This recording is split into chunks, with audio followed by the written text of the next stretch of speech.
Vivemos tempos onde muitos cristãos têm sido atraídos por discursos sedutores que exaltam o sucesso humano em detrimento da cruz. Um dos desvios mais preocupantes é o triunfalismo, uma postura teológica e espiritual que reduz a vida cristã à busca por vitórias terrenas, à abundância material e saúde perfeita, excluindo o sofrimento e a espera e a entrega sacrificial como partes integrantes do discipulado de Cristo. Essa distorção mina a nossa espiritualidade bíblica e empobrece a compreensão da verdadeira vida cristã. Hoje, na lição 12 de Jovens, vamos aprender sobre o quê? Sobre a falácia do triunfalismo. Não deixa IBD morrer. Oh, não, não, não. É o pão que alimenta, é a firme instrução. Não deixa IBD morrer. Levante a sua mão pelo EBD.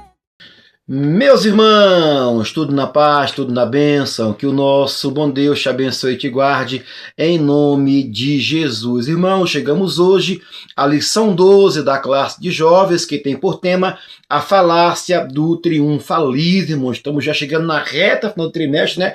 Está quase sendo aqui nosso trimestre, um trimestre muito bom, tá? Um trimestre que me surpreendeu bastante, porque foi um assunto, né, que para muitos talvez tenha sido tabu, né? Coisas complicado de explicar, de falar, mas, meus irmãos, um trimestre muito gostoso para ensinar e para aprender. Por quê?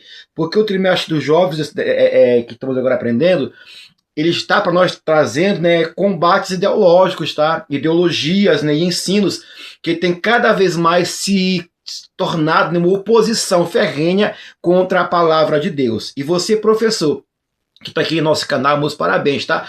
Esse é o canal da EBD no YouTube, mas tá? EBD mais subsídios, o canal da Escola Bíblica Dominical. Aqui você, olha só, aqui no canal você tem aulas da Escola Dominical, materiais exclusivos, cursos para professor gratuito, irmão, CAPEDs para você, professor gratuito, irmão. Então, o que mais? Então, inscreva no canal, compartilhe, por favor, compartilhe esta aula, passe ela para frente, porque ela é de grande importância, tá? E não se esqueçam, aqui embaixo, ó, no primeiro comentário fixado, tem para você o nosso link da nossa plataforma para a classe de jovens, assinatura mensal. O valor é um valor muito, meus irmãos, é um valor muito baixo, irmão. É mais barato do que um hambúrguer para você ver por mês, tá? Então, vale a pena assinar, porque lá tem você, ó, material visual, material comentado, slides, subsídios, é muita coisa, visuais, vale muito a pena. Aqui embaixo, ó, primeiro comentário fixado, o nosso link da nossa plataforma EBD mais subsídios Prêmio. Vamos lá agora para a lição 12, a falácia do triunfalismo. Olha aqui, irmão, o texto expõe Lucas 9, diz assim: e dizia a todos: se alguém quer vir após mim, negue-se a si mesmo, e tome cada dia a sua cruz e siga-me. Olha só, aqui temos um texto, né, um texto teológico, bíblico, que nos mostra a ordem de Cristo Jesus, né, que é uma essência da nossa metanoia. Aqui nos mostra a essência da nossa transformação radical da mente e da vontade, tá? Por quê? Olha aqui, olha só. Quando eu nego o meu eu, não é um mero exercício ascético não, tá? Mas é a disposição da soberania do ego em favor do Senhor Jesus Cristo, confrontando diretamente a busca por glória terrena. Aqui temos um paradoxo da cruz, que vai se apresentar como instrumento de morte para ambições carnais, sendo simultaneamente o único caminho para a vitória espiritual autêntica. Enquanto o triunfalismo contemporâneo evita a dor, a Bíblia vai ensinar que a vitória não reside na isenção de conflitos, mas na perseverança fiel sobre o peso da cruz diária. Portanto, irmãos, a glória do crente não é antecipada de forma triunfalista, não, tá? Nesse mundo, né, caído, mas ela é cultivada na submissão ao Mestre, aguardando a manifestação plena do reino que não é deste século, tá? A lição 12 tem assim por leitura semanal. Olha aqui, segunda-feira, João 16:33, a paz em aflição. 2 Timóteo 3:12, a certeza da perseguição. Quarta-feira, Mateus 5, 11, 12, a bem-aventurança do sofrimento. Quinta-feira, Lucas 9, 23, a cruz diária. Sexta-feira, 2 Coríntios 12, 9, a graça na fraqueza. E sábado, Hebreus 11, 38, os heróis anônimos da fé. Tá? Ou seja, aqui temos o fio condutor da Escritura, que não é a isenção da dor, mas é o amparo soberano e transformador de Deus através da dor. A lição 12 ela foca em 3 pilares, que é refletir, apresentar e refutar. Refletir o quê? A respeito da comercialização da fé e da mercantilização da bênção. Apresenta os artifícios do triunfolista, identificando a ênfase na prosperidade material. E 3, refutar o triunfalismo, através da ortodoxia bíblica. Olha aqui, irmãos. Para poder iniciar a lição de hoje, aqui na nossa introdução, anota aí, olha só. As raízes históricas e teológicas que permitiram o florescimento da falácia triunfalista nas últimas décadas estão intrinsecamente ligadas à infiltração dos pensamentos humanista e secular na hermenêutica cristã. Esse movimento ideológico que atua como um dos ensinamentos que se opõem à palavra de Deus, mencionados pelo comentarista Eduardo Leandro Alves, ele vai substituir a soberania divina pelo otimismo antropológico do sucesso imediato. Ao longo dos anos, a cosmovisão cristã foi sendo sutilmente erodita, por uma mentalidade de mercado, aonde a fé deixou de ser uma resposta de submissão a Deus para tornar-se uma ferramenta de autogratificação. Qual é o resultado disso aqui? É uma religiosidade antropocêntrica que vai ignorar a realidade do pecado e necessidade de redenção, focando exclusivamente na maximização do bem-estar temporal.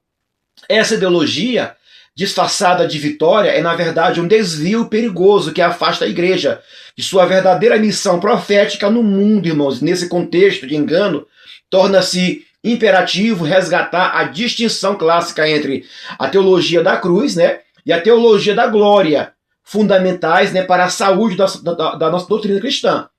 A teologia da glória ela busca encontrar Deus prioritariamente em ensinar de riqueza, de poder e ausência de dor, transformando o evangelho em uma ideologia de prestígio social, em contraste com a da cruz, que reconhece que a revelação suprema de Deus ocorre na fraqueza e na humilhação do Calvário, aonde a verdadeira vitória sobre o pecado foi conquistada. Olha aqui, irmãos, o apelo do evangelho sem dor. Olha aqui, a cultura social, a sociedade imediatista, que é tudo para agora, alérgica ao sofrimento, viciada em sucesso. Olha aqui, irmãos, atualmente essa é a cultura. Hoje, a nossa sociedade ela é imediatista. Ela não suporta sofrimento. Ela é viciada e sempre está ganhando. Olha só, adaptação. O triunfalismo veste a linguagem espiritual com a lógica do mercado, irmãos. O que o mercado quer? Hoje o mercado hoje prega o quê? Prega a vitória, prega sucesso, prega conquistas, prega sempre vencer, sempre ganhar. E pegaram essa adaptação, essa cultura atual, envolveu com o triunfalismo, vestiu um espiritual com a lógica mercantilista, irmãos. Olha aqui, o triunfalismo ele afasta a igreja de suas raízes apostólicas, que era qual? Sofrimento, perseguição, renúncia, tá? E transforma a nossa mentalidade em puro consumo. O Criador deixa de ser o soberano adorado e passa a ser tratado como um mero fornecedor de utilidades terrenas. Tópico 1 tem por tema a simonia e suas manifestações na igreja contemporânea, como o pecado milenar de Atos 8, irmãos, se adaptou e floresceu no século XXI. Vamos ver aqui agora o tópico 1. O tópico 1 tem assim a primeira parte, a definição bíblica de simonia. Olha só. Identificar o espírito mercenário no púlpito é um passo estratégico e urgente para compreender a gênese do triunfalismo nas igrejas modernas. Quando a liderança espiritual passa a enxergar o ministério como uma carreira lucrativa e os fiéis passam a enxergar os fiéis como meros clientes, o terreno está preparado para a venda de falsas promessas de prosperidade e vitória incondicional. Quando nós lemos Atos 8, do verso 18 a 24, lá nos mostra, né, a figura de Simão, o mago, que ao presenciar o derramamento do Espírito Santo, ele tentou adquirir autoridade apostólica mediante a transação financeira. O termo simonia deriva desse episódio tenebroso, designando o pecado de tentar comprar ou vender bens espirituais, dons do Espírito ou cargos eclesiásticos. Na mente de Simão, o sobrenatural não era uma graça, mas uma mercadoria sujeita ao controle humano. Simão viu o agir de Deus não sobre a ótica da soberania divina, mas como o douro, né, o presente ou suborno, que poderia ser manipulado por quem detivesse o capital necessário. Simão tentou quantificar a graça, ignorando que o favor de Deus é distribuído conforme a sua vontade soberana, não conforme a oferta do mercado. E esse desejo de comprar o poder de Deus é a base teológica de muitos movimentos triunfalistas que sugere que o crente pode comprar seu milagre. A resposta veemente do apóstolo Pedro a Simão demonstra que a tentativa de comercializar o sagrado é um laço de iniquidade que corrompe o coração do homem. A simonia moderna, ela manifesta-se quando se atribui valor financeiro a orações, decretos ou acesso a unção específica. O pecado reside na pretensão humana de gerir quem pertence exclusivamente ao seu Senhor, transformando o altar em um balcão de negócios e a graça em um produto de consumo. Irmãos, cuidado com a simonia, cuidado com profetas de internet, tá? Cuidado com pastores online que estão orando no Instagram, orando no TikTok, orando em Kawaii, orando em YouTube, e querendo que você faça um depósito de oferta. Ele vai te profetizar se você ofertar para ele. Isso é simonia, é vender, é negociar o que é sagrado. Olha aqui, irmãos, a simonia, o comércio do sagrado. Na lição 12, né, esse conteúdo ele está explorando o quê? A origem da simonia, Atos 8. E como essa prática corrompe a graça divina, transformando o espiritual em uma performance comercial opressora. Mais uma vez, o que é a simonia? É a tentativa de comprar o sagrado. Trata-se do pecado de tentar adquirir dons de Deus ou poder espiritual com dinheiro. A sua origem, né, foi em Simão mágico. O termo vem de Simão, que tentou comprar o poder do Espírito Santo, em Atos 8. A corrupção da graça nega a natureza gratuita e graciosa da ação divina sobre o ser humano, irmãos, tá? Quais são os perigos da fé mercantilizada? Olha aqui, primeira coisa, ó. A transformação de Deus em empresário faz o fiel ver Deus como um negociante que só responde a quem paga. Olha aqui, a simonia mostra um Deus que só vai abençoar aquele que paga mais. Olha aqui, irmãos. O espiritual de performance. A comunhão real é substituída por um espetáculo comercial focado no lucro e popularidade.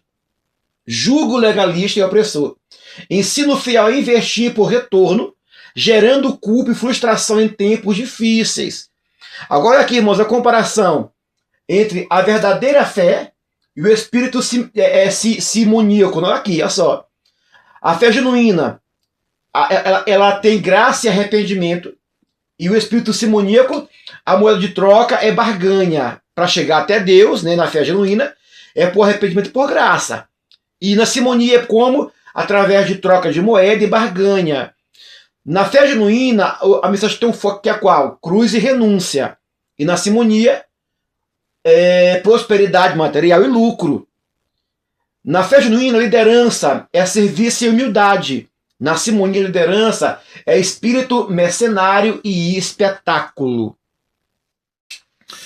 Olha aqui, irmãos, 1.2, a comercialização da fé e da bênção. Sistema de trocas onde os sacrifícios financeiros são apresentados como gatilhos mecânicos para obrigar Deus a agir, representa uma negação direta da doutrina da graça Essa prática perverte a relação do homem com o Criador, transformando o que deveria ser adoração em um contrato comercial rígido. No triunfalismo, a obediência bíblica é sutilmente substituída pelo investimento financeiro, descaracterizando a natureza da fé cristã. Esse modelo de espiritualidade mercadológica transforma o adorador em um cliente exigente e Deus em um servo de desejos humanos, pronto para satisfazer caprichos em troca de ofertas. Em vez de ser humano, ele submeter-se à vontade de Deus, ele tenta agora usar Deus como um meio para alcançar seus próprios fins egocêntricos. É a inversão completa da ordem da criação, aonde o Criador é instrumentalizado para servir a criatura e suas ambições materiais. A gravidade dessa comercialização, ela reside no fato de que ela exclui os humildes e exalta aqueles que possuem recursos para patrocinar as próprias bênçãos, criando uma aristocracia espiritual financeira. O impacto pastoral dessa distorção é devastador. É qual? A fé, ela perde seu poder ético e transformador, e a igreja deixa de ser a casa de oração para tornar-se um mercado. Sem Cristo crucificado, a bênção comercial torna-se um ídolo que afasta o homem da verdadeira salvação. No original, a bênção é fruto da livre graça. Ela é recebida com humildade, inteiramente voltada para o serviço ao próximo e à glória de Deus. Tá?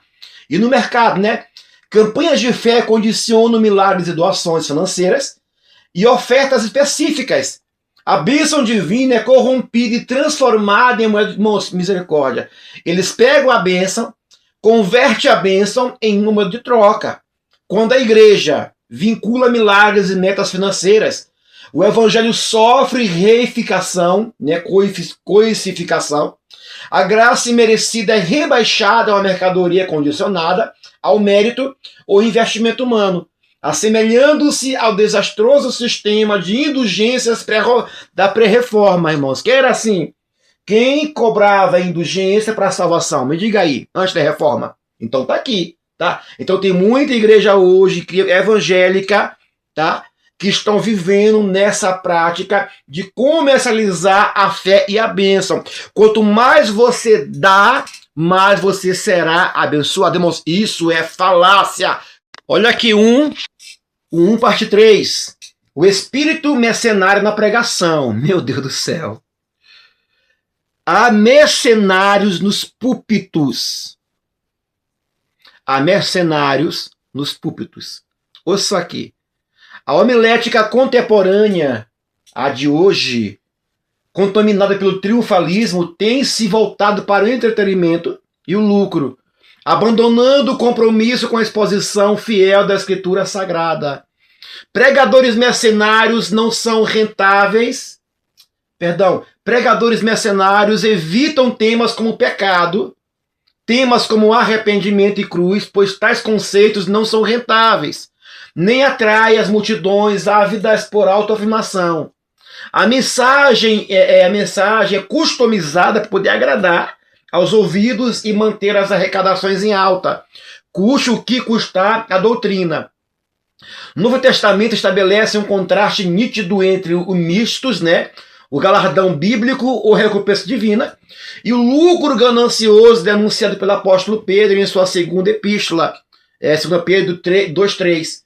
Enquanto o verdadeiro ministro é motivado pelo amor às almas e pela glória de Cristo, o mercenário utiliza palavras fingidas para fazer dos fiéis um negócio pessoal. Ele não pastoreia o rebanho, ele explora para sustentar o seu estilo de vida ostensoso. Concluir que a pregação motivada pelo lucro é uma forma de simonia contemporânea, ela é fundamental para proteger o rebanho do Senhor contra os lobos devoradores. O espírito mercenário alimenta o triunfalismo ao validar a ideia de que o crente deve sempre estar por cima, pois o sucesso material do fiel é o que garante o sustento do sistema mercenário. No entanto, irmãos, o próximo tópico, que vai agora no tópico 2, ele vai revelar como esses artifícios se manifestam em sinais e sintonias práticas na igreja moderna. Irmãos, o O perigo do espírito mercenário na pregação. O pregador mercenário, ele possui características que são qual? Olha só, o pregador mercenário, tá? Ele tem mensagem focada, mensagem moldada pelo público. O que é isso? O conteúdo é adaptado para agradar ouvintes e conquistar popularidade, diluindo as verdades bíblicas. Para eu poder ser popular, eu vou modificar a pregação, eu vou diluir as verdades. Para quê? Para eu poder ser popular e conquistar mais ouvintes, irmãos. Pregue a palavra na essência. Olha só, outro sintoma. O espírito simoníaco e o lucro trata o evangelho como mercadoria, visando benefício financeiro e a arrecadação em vez de salvação. Pregador mercenário, ele tem essa visão. Ele visa quanto mais render a sua pregação, quanto mais aumentar a arrecadação, melhor é para ele. Tá? Não importa salvação, não importa confronto de pecado, não importa pregar se o pecado só o inferno. Ele quer pregar, poder arrecadar mais. Quanto mais ele pregar para agradar o ouvinte, mais ele arrecada. Olha aqui. Outra característica, espetáculo sem cruz. Ele prioriza a performance, o entretenimento, omitindo a necessidade de renúncia, arrependimento e santidade. Ele omite na sua pregação arrependimento. Ele não prega arrependimento, ele não prega renúncia, ele não prega santidade, irmãos. E o que é o verdadeiro pregador fiel? Ele é sincero diante de Deus. A sua mensagem fala em Cristo e com sinceridade consciente da presença constante do Senhor. Ele foca na glória de Deus. A pregação dele é autêntica e não busca autopromoção, mas o reconhecimento da soberania do Senhor de Cristo. Ele depende do Espírito Santo. A mensagem não repousa na sabedoria humana ou em métodos de marketing, mas no poder transformador divino. Está aqui no visual, ó. O perigo do espírito mercenário na pregação. Tópico 2 tem por tema os artifícios dos triunfalistas, sinais e sintomas, diagnosticando as armadilhas metodológicas do engano moderno. Vamos lá, irmãos, tópico 2, né, parte 1, a ênfase excessiva na prosperidade material. Não se esqueça, irmãos, compartilhe esta aula, irmãos. Esta aula é de grande importância para a tua classe, para a tua igreja, para o teu irmão. Tem muito irmão em igrejas que tem pregadores mercenários. Olha aqui. O triunfalismo não sobrevive apenas de retórica, mas utiliza uma série de artifícios psicológicos e distorções doutrinárias para manter sua influência sobre as massas. Esses sintomas revelam uma profunda falta de maturidade espiritual e uma fuga sistemática das tensões inerentes à vida cristã autêntica.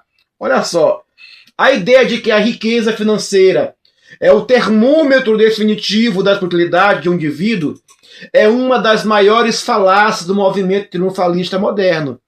Essa visão ignora propositalmente que muitos servos aprovados por Deus viveram em privação material, mantendo-se fiéis até a morte. A prosperidade material não é uma cláusula obrigatória do pacto da graça, mas é uma providência de Deus que concede conforme os seus propósitos insondáveis. No contexto bíblico, o conceito hebraico do osher, riqueza, riqueza, nunca é desassociado da justiça e do temor do Senhor, sendo frequentemente visto como um teste de mordomia. No Novo Testamento, a ênfase é deslocada para a prosperidade da alma, o psique, priorizando as riquezas espirituais que não podem ser corroídas pela traça ou pela ferrugem. Devemos contrastar essa busca gananciosa com o eusébia, a piedade no grego, acompanhada de contentamento, que 1 Timóteo 6,6 classifica como grande ganho. Olha aqui, irmãos, o material, o espiritual. Onde está o erro aqui? O erro está em usar o sucesso financeiro como termômetro inequívoco da aprovação divina ou medida da fé. Quando eu uso os meus de material para medir se aquela pessoa ela tem fé ou não, se ela for rica tem fé, se não for não tem fé. Isso é um erro, tá? O triunfalismo erra brutalmente. Jesus nasceu pobre, viveu em teto, morreu entre ladrões, ignora a supervalorização das riquezas celestiais de Efésios 1:3. É pior, transforma o cristão fiel que enfrenta escassez em pessoas culpadas, pessoas frustradas e propensas a abandonar a fé por se acharem amaldiçoadas.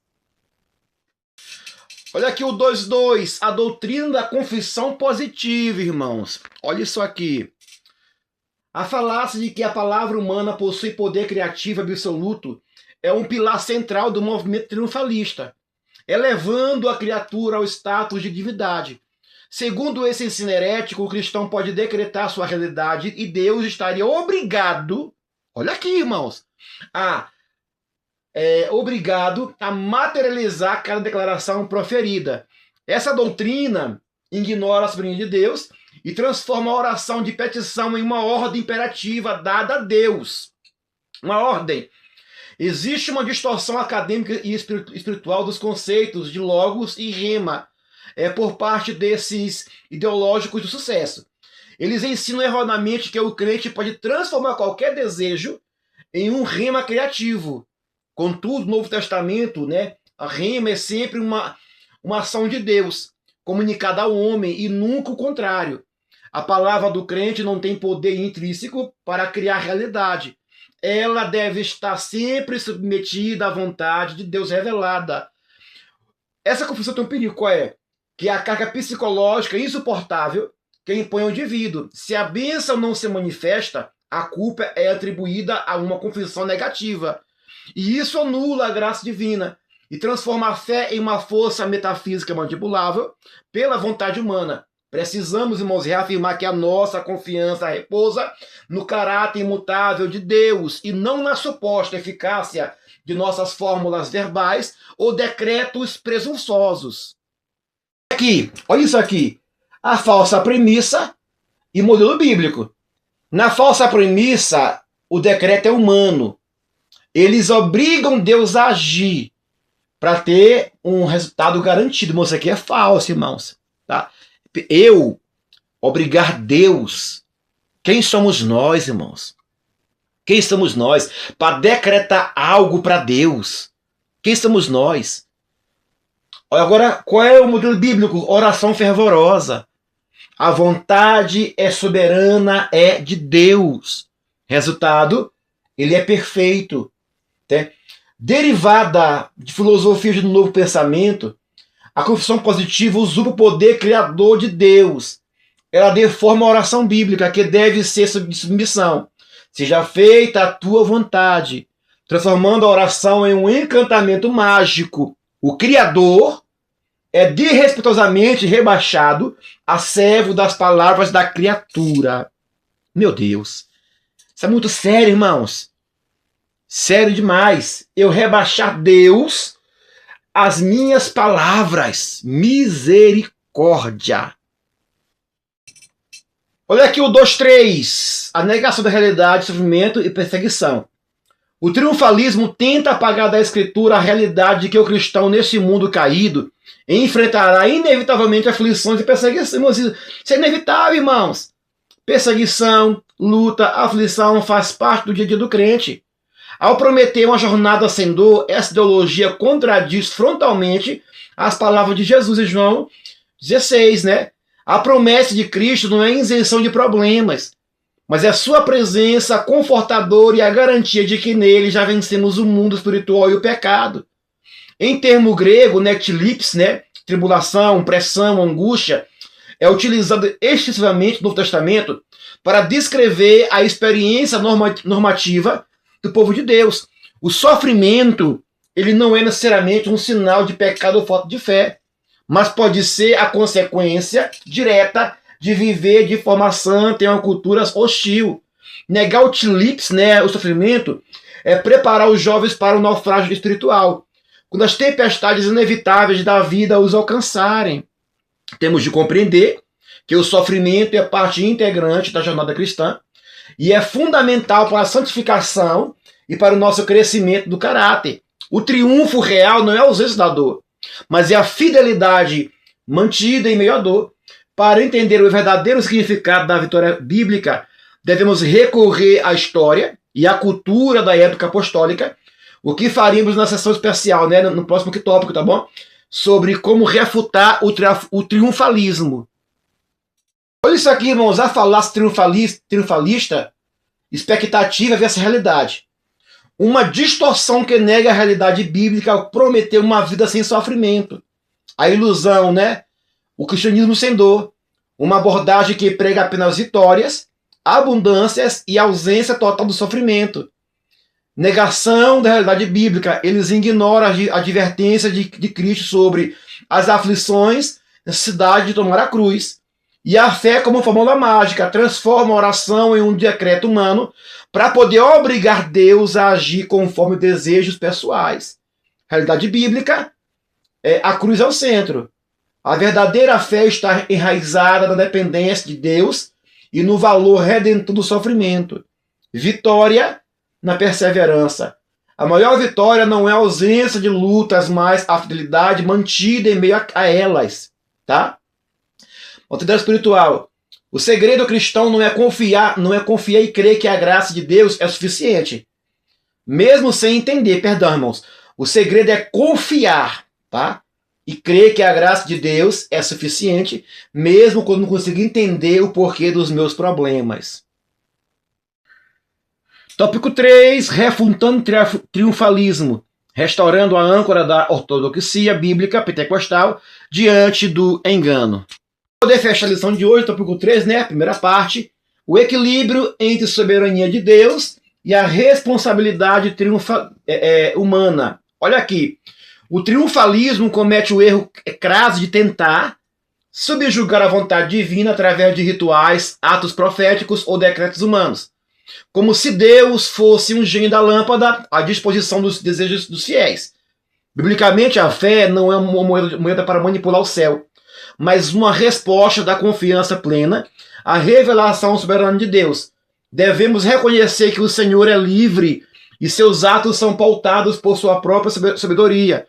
A palavra grega boule, que é conselho, vontade soberana, sublinha que os planos de Deus são estabelecidos por sua autoridade intrínseca e são imutáveis. Nada do que o homem faça pode forçar Deus a agir contra a sua vontade absoluta. O verdadeiro cristão, em vez de tentar impor sua vontade, ele busca se alinhar aos propósitos divinos, orando com humildade de quem sabe que o Criador é quem governa a história. A Bíblia tem um equilíbrio, né? Que nos ensina que, embora tenhamos a responsabilidade de crer e agir com diligência, o resultado final pertence a Deus, irmãos. Deus não está sujeito aos decretos de seus servos. É Ele quem decreta e a história se cumpre. O triunfo real manifesta-se quando mantemos nossa confiança inabalável no caráter de Deus, mesmo quando a resposta divina é o não, que contraria nossa expectativa imediata. Olha aqui, irmãos, o equilíbrio certo.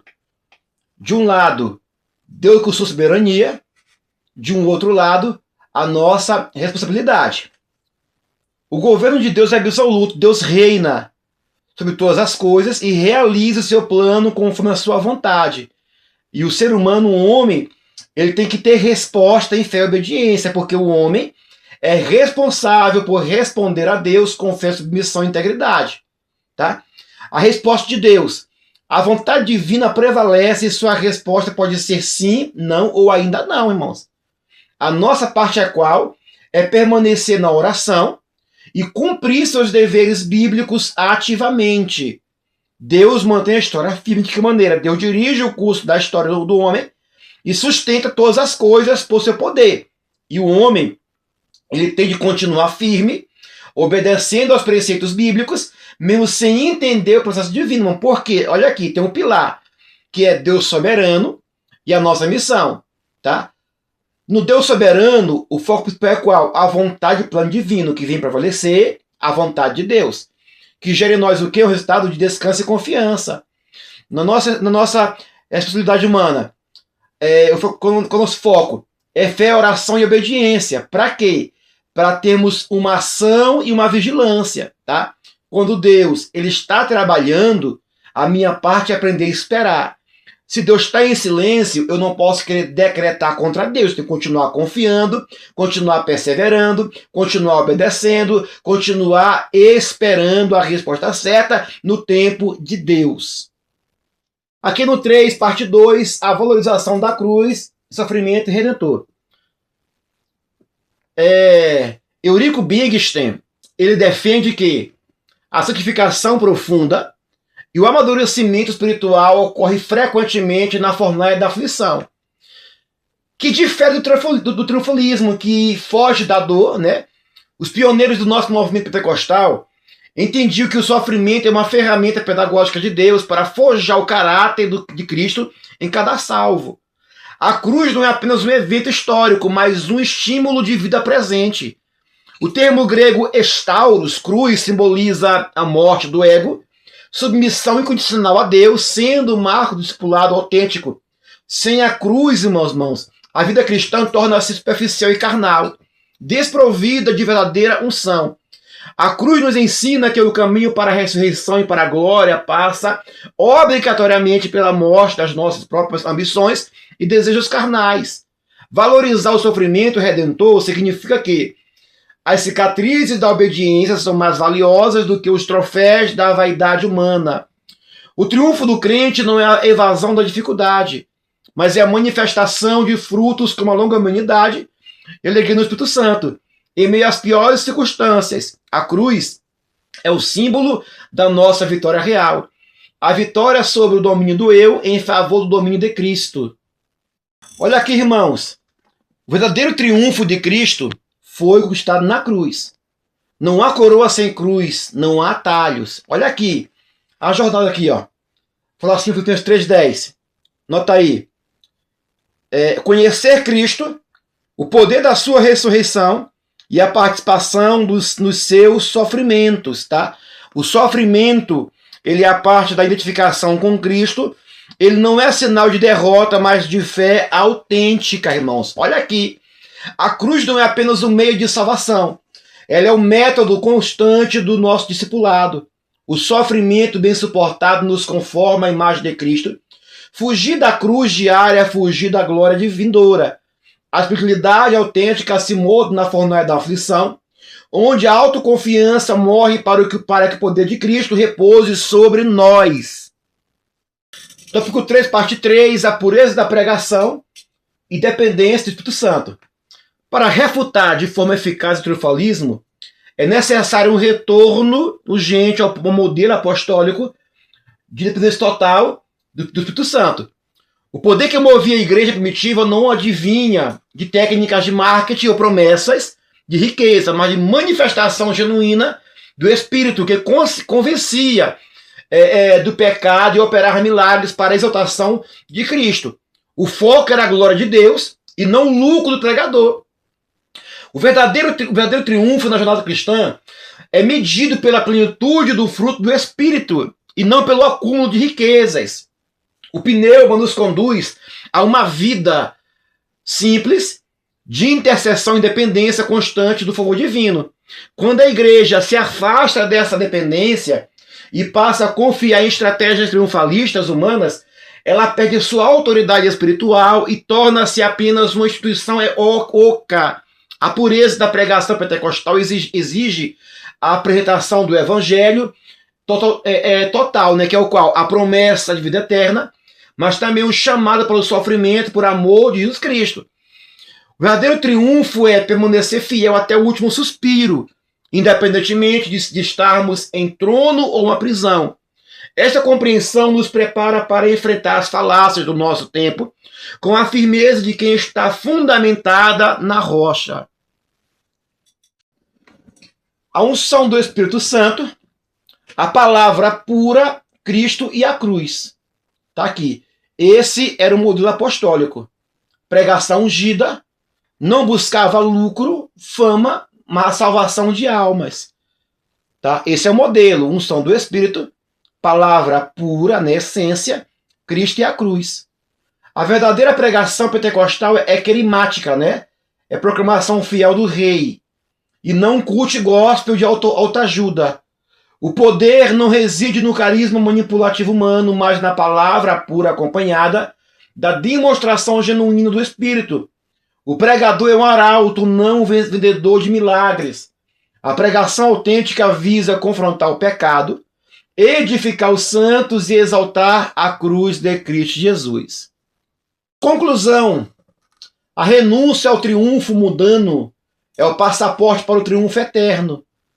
Rejeitar a falácia triunfalista não é celebrar a derrota, mas abraçar o evangelho genuíno, que transforma a fraqueza em força, redime a nossa dor e nos prepara para a glória futura ao lado do Cordeiro. Mantenha os olhos fixos em Cristo Jesus, fiel na fartura ou na escassez, mesmo no vale ou na sombra da morte, irmãos. Está aí, tá? A lição 12 concluída, irmãos. E semana que vem, para concluir o trimestre, lição 13, o discernimento do cristão, irmãos. Está um trimestre muito bom, está encerrando agora. Vai vir outro sobre quem? Nesse livro de Juízes, né, irmãos? Também muito bom, tá? Esse encerrar agora semana que vem, trimestre vai ficar para a história, tá? Muito bom trimestre. Guarde em sua casa a lição de apoio para depois reler futuramente, irmão, que vale a pena, tá bom? Então é isso aí, tá? Lição 3, semana que vem, o discernimento do cristão, tá bom? Se Deus quiser, vai ter essa bênção. Em nome de Jesus. Fique na paz. Deus te guarde. Até semana que vem, se Deus quiser.